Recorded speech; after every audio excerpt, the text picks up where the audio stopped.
পাকিস্তানের সাবেক প্রধানমন্ত্রী এবং দেশটির প্রধান বিরোধী নেতা ইমরান খানকে ডেথ সেলে বন্দী করে অমানবিকভাবে রাখা হয়েছে।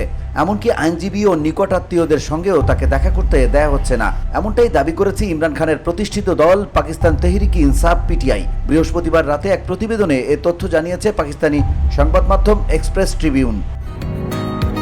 বসুন্ধরা, উত্তরা, বনশ্রী, কুড়িল ও বাড্ডা সহ রাজধানীর বিভিন্ন স্থানে অভিজাত ও অত্যাধুনিক মানের ফ্ল্যাট কেনার এক নির্ভরযোগ্য প্রতিষ্ঠান প্লেজেন্ট প্রপার্টিজ লিমিটেড। তাই আপনার স্বপ্নের আবাসনের জন্য আজই যোগাযোগ করুন। Pleasant properties limited, where destiny matches eventually.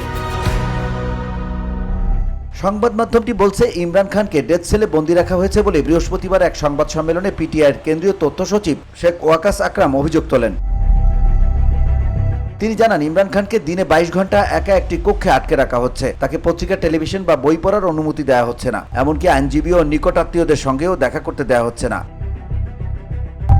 আকরাম বলেন, এই অবস্থা আসলে এক ধরনের মানসিক নির্যাতন এবং মৌলিক মানবাধিকার লঙ্ঘনের নামান্তর। পিটিআইয়ের এই মুখপাত্র দাবি করেন, আদালতের নির্দেশনা অনুযায়ী ইমরান খানের 6 জন নির্ধারিত ব্যক্তির সঙ্গে দেখা করার অধিকার রয়েছে, কিন্তু সেটিও লঙ্ঘন করা হচ্ছে। তিনি বলেন, এটা সরাসরি আদালত অবমাননার শামিল।